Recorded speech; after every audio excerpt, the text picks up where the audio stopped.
Hey guys, I just wanted to reach out to you and let you know that Surewinder is still selling amazing products. Some of you guys have been dragging your feet for whatever reason. If your shoulder hurts, do not waste time. Pull the trigger. I just bought 4 or 5 of them, and we had 2 guys out. You know how much it cost me to pay for 2 guys being out with bad shoulders? We just pulled the trigger and we said, listen, everybody's going to have one on a truck. It's mandatory. You got to use it. Don't hesitate. Don't wait till your guys go down. It's going to cost you more. Buy a Surewinder. It's not every day someone invents something that changes the game. I found out about this product that I'm talking to you about, and I had to try it. So I ordered a few, and after using it, I'm sold. Now we stock them on our trucks. It's called All Brace, and it will help you sell more service and buy you time until doors come in. There's never been a greater time for a product like this. Phil has a video on his website of him cutting a door literally in half, installing the All Brace, and running it like nothing ever happened. It is literally incredible.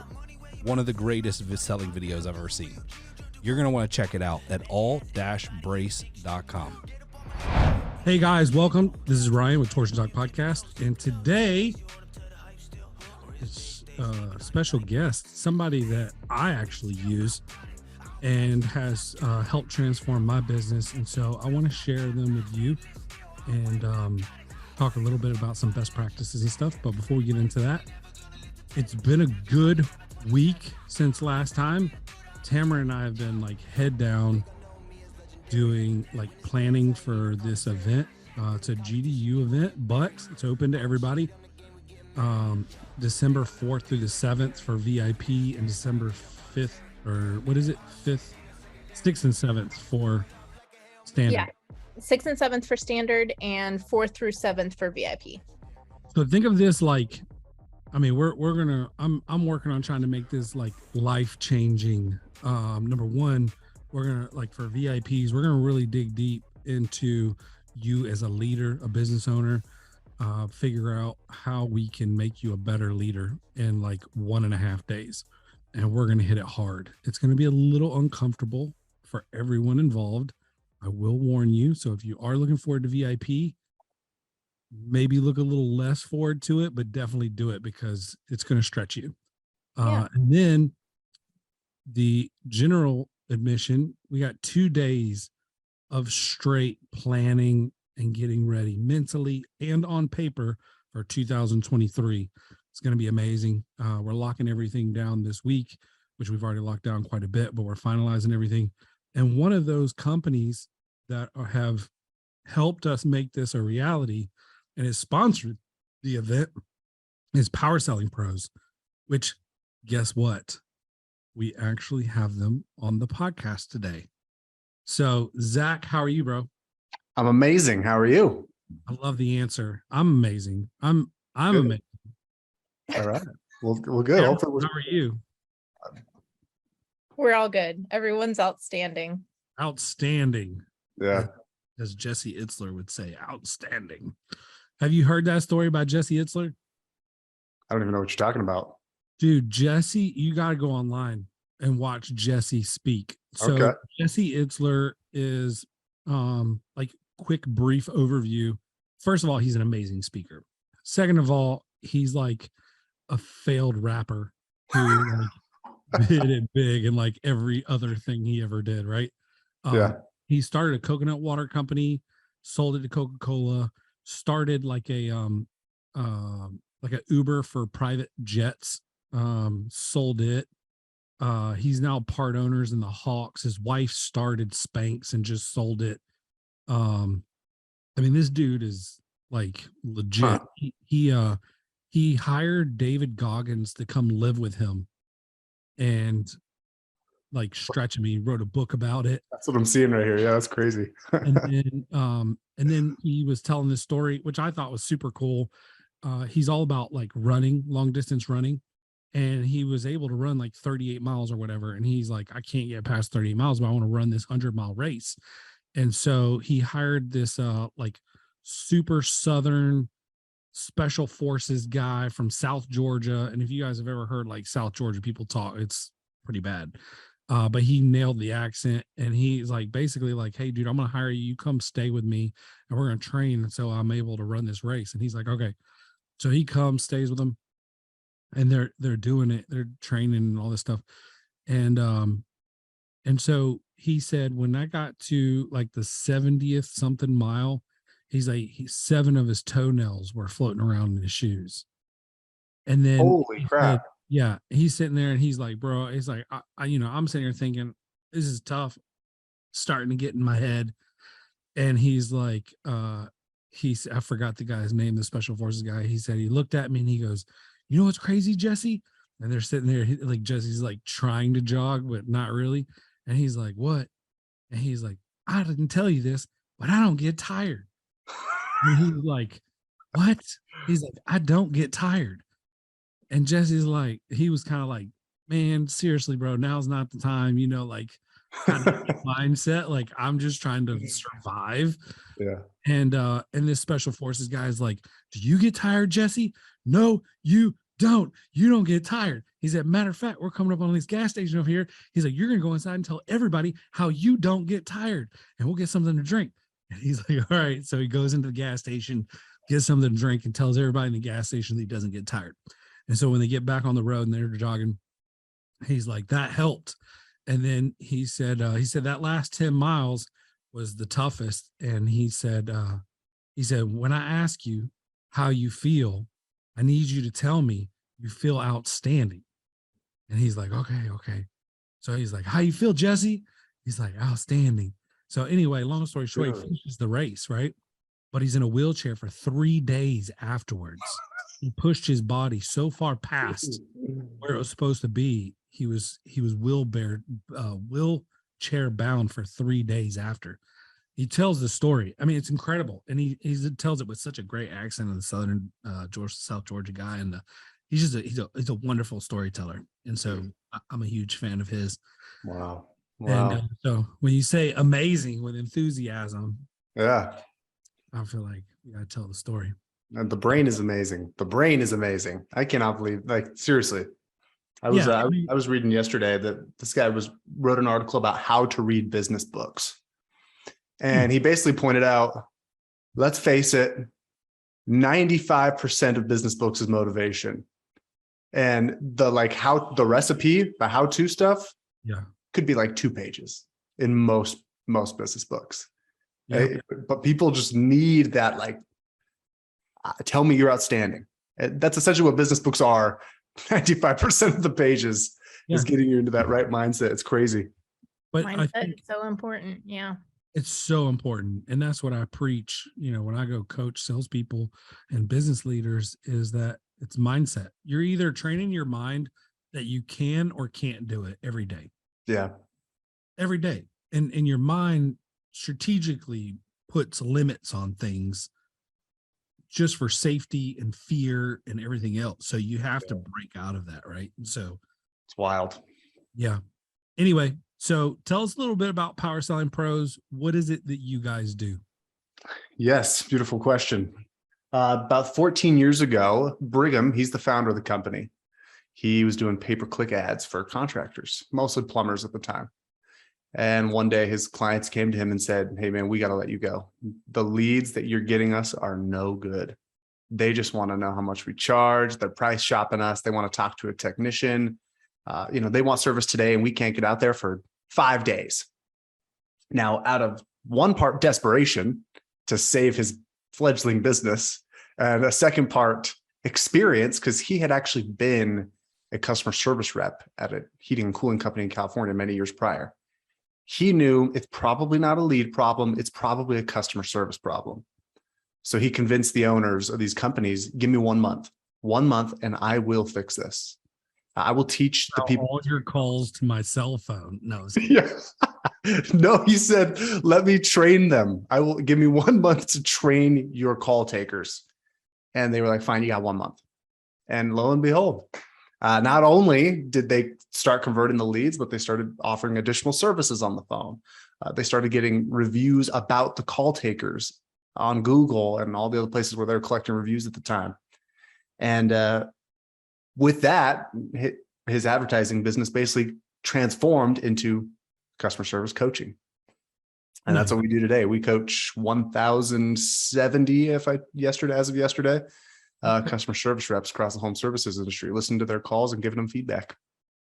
Dude, what a great service, because I don't think business owners appreciate, like, I mean, if you save one call a day, That's right. technique, I mean, think about that.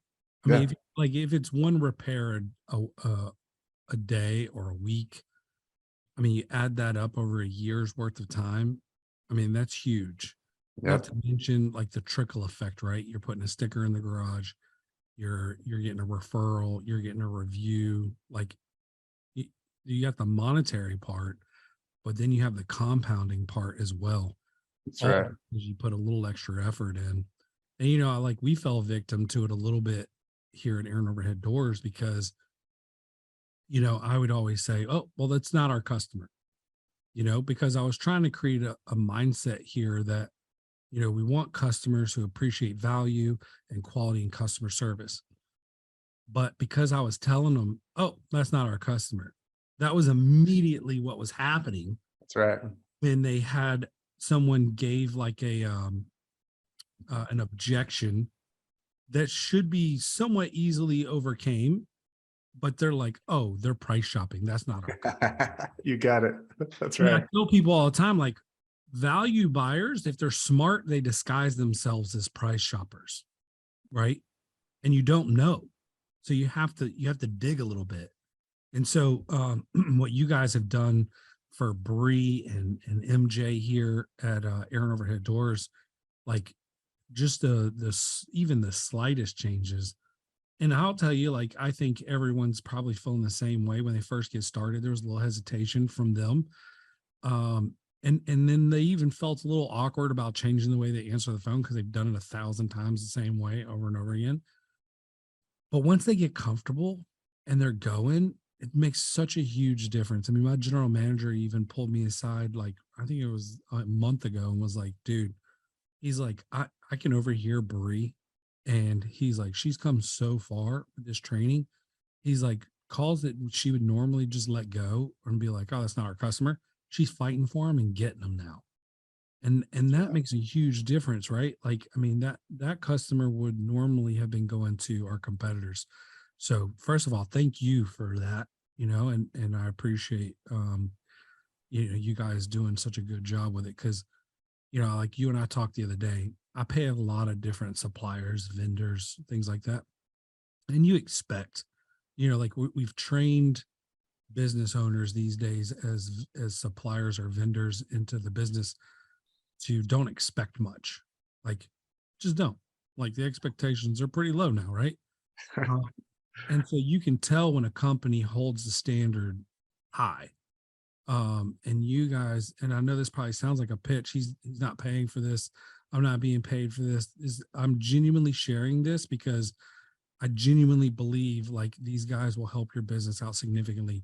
But the value in the relationship, like they told us on the first call, I think it was, they said, our job's to say yes to everything you ask. And I'm like, really? Everything? And I'm like, I'm sitting there thinking, okay, can you take calls on the weekends? No, I'm just kidding. We have a call center, Ryan. We have a call center. Yeah. But she was like, hey, I can, I can interview people for you. Like, I think she suggested that you guys have a service where you can help us interview or weed out like resumes or talk to people, or like, I'm just like, dude, what an incredible service. Right. And the whole thing felt really good. The onboarding process was really smooth. The first call was great. Set the stage. And then, like every time we have, I'm probably sharing all of the information you should be saying right now, but I'm just going to let you keep going. Yeah. I mean, I get literally a recap from the girl that works with our team, on everything they went through. And it's not like 3 sentences either. I'm getting paragraphs. Here's what I worked with MJ today. And here, like, sometimes it's so much I don't even read it, to be honest with you. I read most of them, but not all of them because they're so long. But I'm like, dude, this is freaking great. Like, this is good. So I think I want to talk a little about what customer service. I want to talk a little bit about culture, and then I want to talk a little bit about some of the benefits that you guys have seen, and maybe some stories about success. But you guys, no one does what you do without a good culture, without great leadership, without good processes. Can you speak a little bit about y'all's commitment to culture and customer service? Yeah, that's it's really interesting because the thing I have learned recently is that culture cannot be set and forget. But it is, that's like going to the gym. You know, if you want to be in shape, you have to keep going all the time. Yeah. And it's the same with culture. It's a constant thing you have to always be working on. And we've kind of obsessed over it since the early days. You know, I remember in like 2015, we really got into Dan Pink, I think is his name, Dan Pink's Drive, if you've ever heard of that, where he talks about, you know, there's a mismatch between what science knows and what businesses do. Science knows that people become committed to their jobs when they have three things: purpose, autonomy, and mastery. You know, I understand the purpose of my work. I feel autonomous in how I get it done, and I am achieving mastery in what I do. People want to be good at what they do for a living. And we really latched onto those ideas and focused a lot on autonomy and being able to recite our values. We begin every single all hands meeting with reciting our company values. We kind of take turn, you know, we do like I'll read it and then I'll call on somebody else and they'll do the next one and they call on someone else. And then we do highlights and shout outs. Like just that one. Let me just pause you for a second. Sure. Guys, I can't even begin to tell you, like, just that one little nugget he just dropped right there about just reciting like core values and stuff like that. We started doing that Aaron Overhead Doors, and when we first started, everybody was like, they'd look at each other like, nobody knows any of our core values, and we got them on the wall. Like, you literally have to walk past them to go to the bathroom, the kitchen, the conference room, the warehouse. Like, you can't miss them. They're big on the wall. Nobody knew them, right? Yeah. And so we were like, okay, great. Like, we printed them out. We put them in the trucks. We put them on the wall. Nobody still knows them. And so when we started reciting them in the meetings, it made a difference. And I genuinely feel like it may feel corny at first, but it's powerful, right? Like you're hypnotizing them to do what you want them to do. Right. The repetition is key. And what I have found is interesting is if it feels corny, you're probably onto something. Yeah. For example, you know, a lot of leaders wonder, how do I know when I've driven it home enough? How do I know when I've gotten the point across? And the answer is, when people start rolling their eyes when you talk because they know what you're going to, like, oh, here he goes on the values again. Here he goes on the purpose. You're onto something good. Like, that's how it should be. You should feel corny. You should feel like you're repeating yourself, because how else are you supposed to create that long-term commitment and focus? If you're bouncing all over the place, like, yeah, let's try something new this time, your people can never latch on to what's the most important thing. How's that saying go? It's things that matter most should never be at the mercy of things that matter least. Yeah. And I think that's just that constant asking ourselves, how can we do it better? That is really the key. It's not super scientific. You know, it's not like there's this always step-by-step approach. It's just, if you keep the culture, if you keep the values front and center, and always ask yourself, how can we get better at driving these home and living and embodying these? That's our recent focuses. Everybody knows them, but we recently started adding, assigning team members to tell stories about how they're using them in their work as well. So our 60, like 70-minute all hands meeting every week is like 45, 50 minutes of just the values and mission of the company.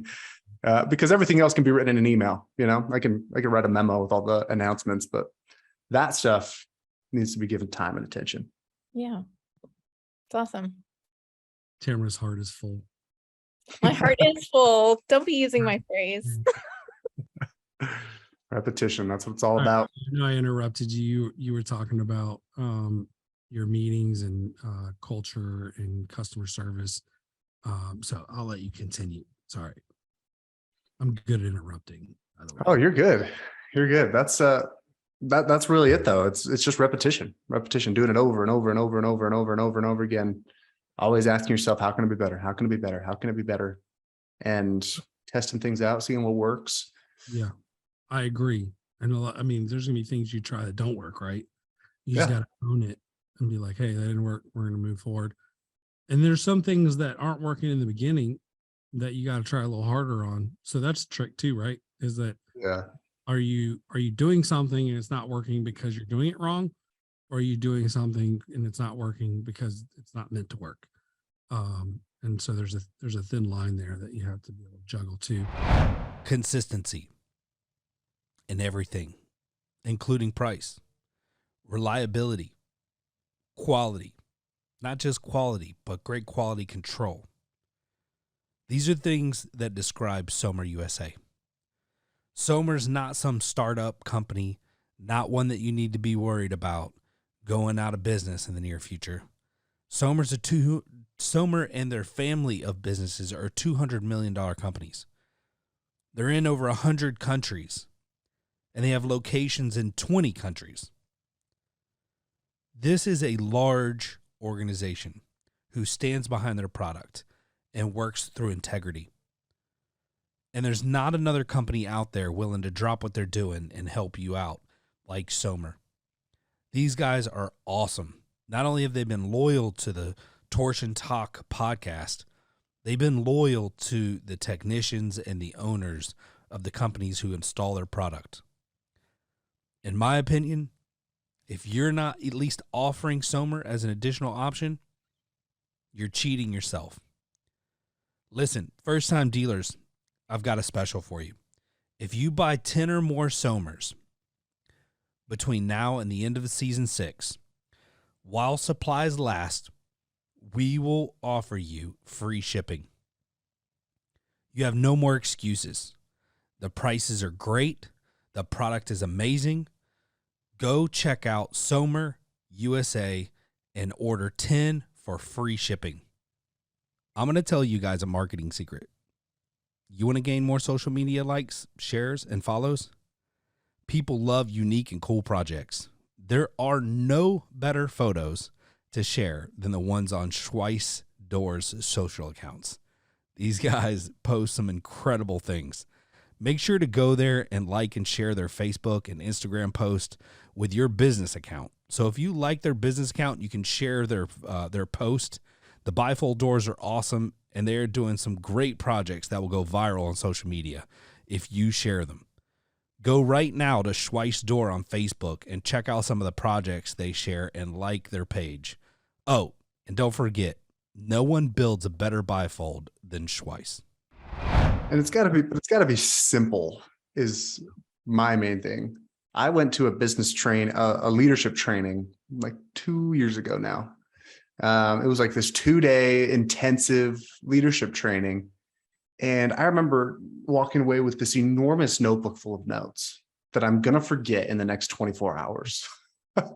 And I got you got a few gold nuggets, everybody says that. I got a few gold nuggets. I liked this part. But I remember walking away from that thinking, dude, we are a small business. Like, we're not a Fortune 500 company that can dedicate one person to just all this. We have a lot of things to do. How can we make this way simpler? Yeah.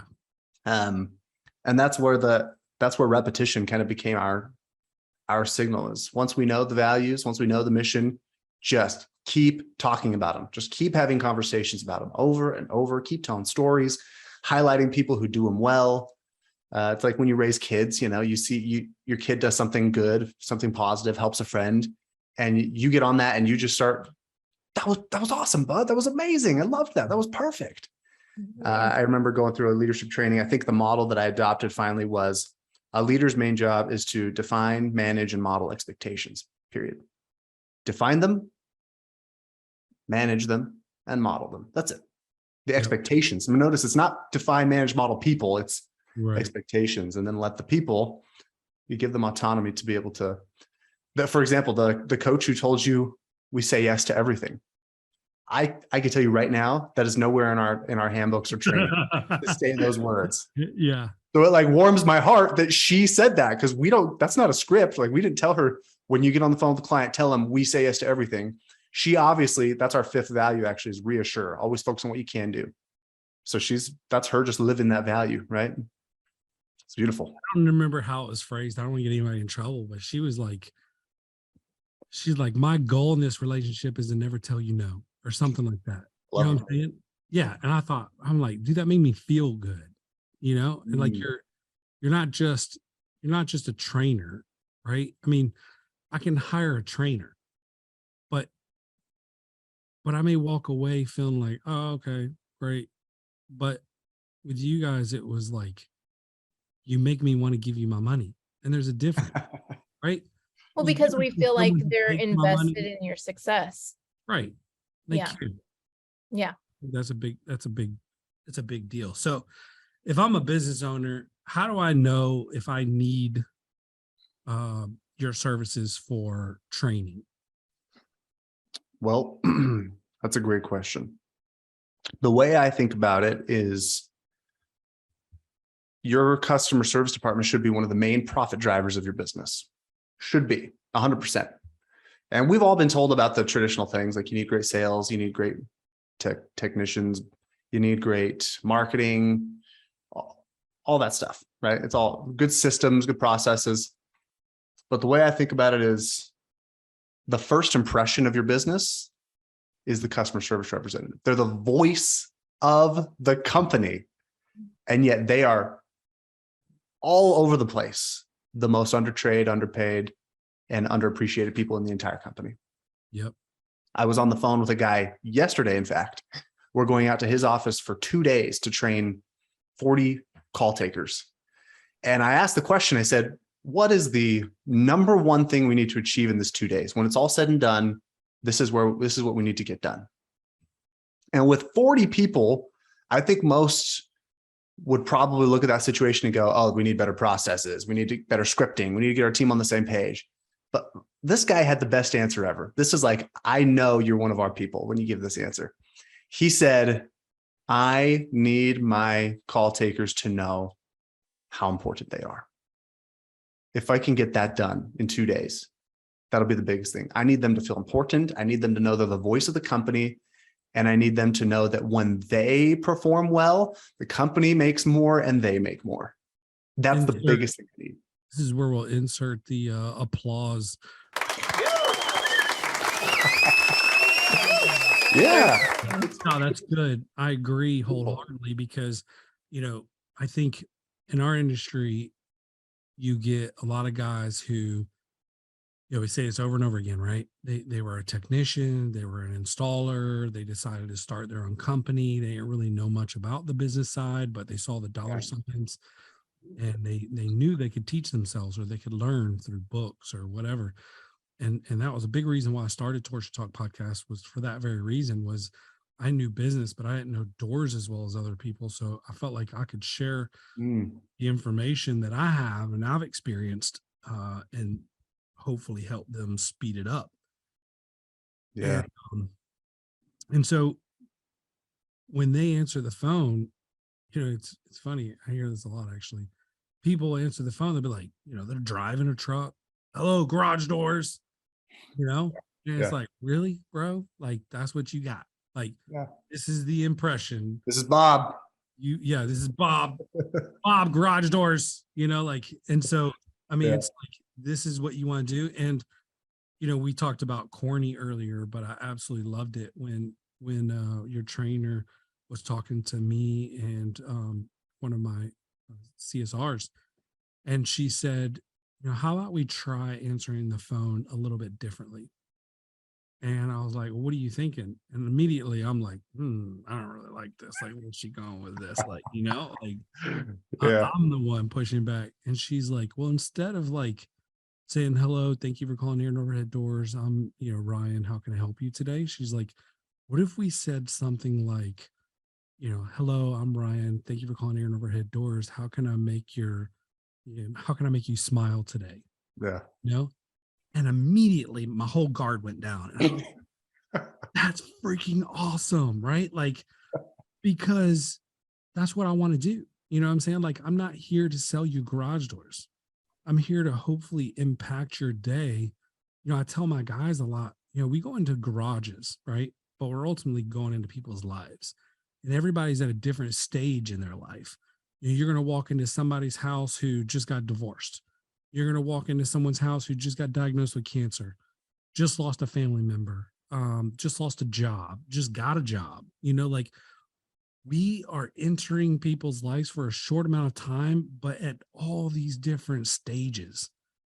And we can be so powerful with a smile, being kind, making the interaction enjoyable, instead of, just another transaction that they get through, or even worse, like a bad transaction. So I'm a big fan in that. And I love that. So what's one tip? Like, what's one of the biggest things you see that you guys train on that has the biggest impact for businesses? Like, is there one particular change that you guys say, every time we train this, dealers or businesses see a huge impact in it? Yeah, I'll give you two. You ever seen Grease? Tell me more, tell me more. Okay, when you start the phone call, the first thing out of your mouth that you greet the customer, how can I make you smile today? Customer says, my garage door's not working, or something's wrong with the motor. First thing you say is, tell me more. That's it.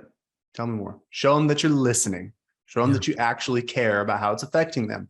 Because as you just said, if you make it just a transaction, it's 2022, folks. Yeah. I could program a robot to do that. Yep. Literally, I could just say, yeah, go to our website, fill out the form, go chat with the chat bot, call in. It'll ask you some questions on the dial tree, and we'll send somebody out. If it's going to be purely transactional, why are you paying to have somebody answer the phones? Make it more than a transaction. Ask them, tell me more about your situation. What's going on? How's this affecting your schedule today? Be a great listener. Be empathetic. That's number one, because customers do not buy based on what they know. Things like your price or your schedule. They buy based on how they feel about what they know. Just pause for just a second. Let that marinate. What was that, Tamara? Did you hear that? Did you freaking hear that? That's Yeah. gold there. I don't Some think angels. I heard the angels. Zach, we're gonna bring you on and be my co-host. Let's do it, man. Let's do this. Yeah, I'm ready. What we call you, Coco. So just simply asking an open-ended question and caring enough to listen. Like, what percentage of businesses do you think adopt that model that you interact with? Well, not customers of yours. I'm talking about okay. As a consumer. As a consumer, very, very few. Very, very few. It's mostly transactional. Yeah. How big of a deal is it when somebody does show that to you and you recognize it? Well, let's put it this way. If I don't, going back to customers don't buy based on what they know, they buy based on how they feel about what they know. In addition to that, they don't buy from the best company, they buy from the company that understands them the best. If I call 4 service providers, like for example, I'm doing my yard, doing a bunch of landscaping work. I called like 10 landscaping companies. Half of them didn't answer.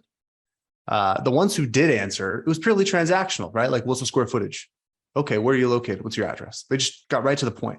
Mm-hmm. One of them, only one of them, says to me, tell me more about what you're looking for. And so I start telling them everything that I'm looking for, kind of the pain points that we've been experiencing as we're getting everything put in. After those 10 phone calls, 5 didn't answer, 4 just wanted my money. One of them really knows what I want, why I want it, and the pain that I'm facing in getting there. It's the same with any other service. I don't just want you to come out and fix it. I want you to understand how it's affecting my life. And if you can make me feel understood, I'll give you my business. Because why would I waste time calling all these other companies when I know, hey, this company that I called right here, They asked me questions and they know what's going on. They know the details of Are what's. you a big Simon Sinek fan? Oh, dude. Because you put off a lot of vibes of Simon Sinek, dude. I've been following him for like Wow. probably 10, 11, maybe 12 years, something like that. Yeah. And I've taught it at every business I've been at. Find the why. The You, you, circle. you and I should talk offline about that. I got a secret little project I'm working on there that might blow your mind. But yeah, let's just say I have connections. Okay. Yeah. Maybe so big of a connection you can get them in Dallas. We'll talk. We'll talk. That would be huge. No, right. Yeah, we'll talk. You have to pay a lot more. All right, so we've hit on a lot today, and I think you gave one thing. You said there was another thing. I want to make sure. There's one more thing, and that is, you also made a point about this at the beginning. When customers call and they are asking about the price, you said what most business owners say, and that is, well, we got to filter them out, right? They're not our customer. Wrong. They're asking about the price because they don't know any better. Yeah. You do the same thing with other companies. When you go call a service provider you don't know the ins and outs of, you're asking about the price too, because that's the only thing you know. I don't know anything about garage doors, but I do know I'm going to Disneyland next month and I got a $2,000 budget and I need to preserve cash. Yep. So the key is not to say, oh, well, they're concerned about the price, therefore they're not our customer. The key is build value. Mm-hmm. Build some freaking value before you assume that they're not your customer. I hear so many contractors say they use the call out or the service call or the dispatch fee to weed out the price shoppers. I was like, you're not weeding them out. You're just sending them to somebody else. Yeah. Because they're going to call you. You're hiring somebody. They're still going to get somebody out there, and everybody charges a similar fee, right? This is what I think is so fascinating in the home services industry. 2 contractors, I don't care, garage door, HVAC, plumbing, electrical, you name it. 2 contractors are not so different in the service they provide that a customer's really going to give their loyalty based on the price or the schedule. You can get a little bit better on those things, but when it comes to customer service, you can be 10 times better than everybody else. Again, everything else, pricing, service level, you can be a little bit better. But on customer service, that's the one thing I see where you can be 10 times better. So before you present the price, before you say, well, they're not our customer, build some value. Walk them through, hey, let me tell you what's going to happen when we come out there. And visualize the entire process. We're going to send out a trained technician. He's backed by our company. It's been in business for 10 years, so you're in great hands. He's going to take a thorough look at the unit to determine what's going on with it, take a look at your garage door, see what the problem is, and then he'll sit down and do a little in-home consultation with you, let you know what all your options are for repair. To have him come out and do all that, it's only $69. That's a lot different from what most contractors say, which is it's going to be $69 for us to come out. Nobody wants to pay for you to come out. I'll pick the guy up myself. I'll send an Uber. I mean, for heaven's sake. Well, I mean, listen, I preach this all the time. I'm the easiest sell in the world. So easy, especially if you are a good, like, customer service related company. I'm the easiest sell in the world. 9 times out of 10, if I can afford it, I'm taking the highest package. Almost always. I went and bought my wife a BMW. I spent $8,000 in aftermarket stuff in the F&I office. But I've already used it. It's only been like a couple months. She got a flat tire and, she took it in and they were like, oh, you got this coverage. The tire's free. And I'm like, yes, the first time ever I get my money's back. So, you're sitting here like, okay, well, if you do a good job and you follow through, then I think people are willing to spend the money. But when I'm calling a home service company, like, I want to know if you're assuming I'm going to spend $2,000 when you get here. You know what I'm saying? Like, you're inviting someone to your house. I want you to get paid, but I also don't want to feel like I'm stuck hiring you because you're there already. That's right. Like, and that's me as a consumer. So as a business owner, I'm like, dang, man, I got to cover my expense for going out there, but I don't want to charge just 129 because I'm not making anything, right? Like, as a matter of fact, I'm probably losing money because that's a window that I could have used with revenue, like good revenue, profit, instead of just covering my expenses for going out there.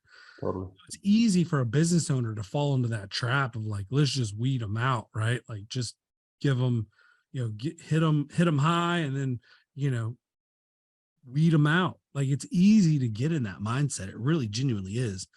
But at the same time, I think you are doing a disservice because there are people like me who do spend too much on everything, and just want to know, right? And like you said, this is what we're programmed to say. If you're in sales long enough, you understand that we're all programmed or pre-programmed to say certain things in certain situations. I learned that in the car business. If you walk out to somebody on the lot and you say, hey, how can I help you? They're going to say, oh, no, thank you. It's every 100% of the time almost. But if you walk out there and you compliment the car they're looking at, it's a completely different experience. They're like, oh, really? You really like this one?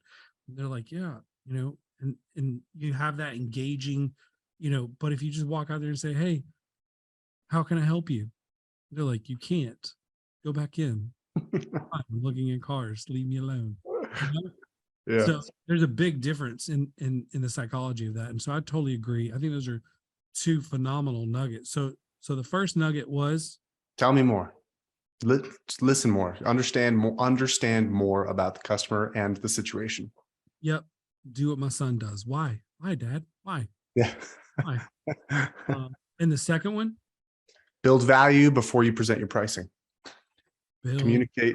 Communicate the value of your service. Help them visualize what it's going to look and feel like before you tell them how much it costs. It's like infomercial style, right? Yep. Infomercials, they didn't just come out and say, we got a blanket with sleeves and it's $20. They're like, we got a revolutionary new product, you guys. It's the Snuggie. You're going to be able to wear it when you read books, walk to the kitchen, when you're watching movies, when you go to sporting events. This thing is sensational. You're never going to be cold again. You're going to save money on your thermostat. And it's only $20. Yep.